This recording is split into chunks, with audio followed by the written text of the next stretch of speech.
How to make music longer on Instagram Story. To get started, first of all, open up the Instagram application on your phone. You will then be taken to the Instagram homepage. On this page, go to the top left corner and tap on Your Story. Tap on Add to Your Story again. Here, you can add pictures and videos to your story from your camera roll. You can also take new photos or videos by tapping on the camera icon. Select a photo from your camera roll and then go to the edit options at the top and tap on the music icon.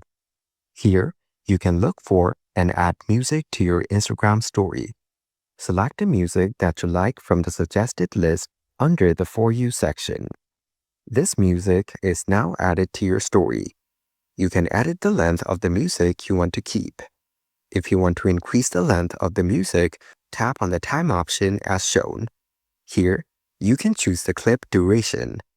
Choose the timing you prefer and then tap on Done. Tap on Done again at the top right corner. You can now share this to your story on Instagram by tapping on your story at the bottom. You can also share it with only your close friends by tapping on Close Friends. Following these steps, you can easily make music longer on Instagram Story.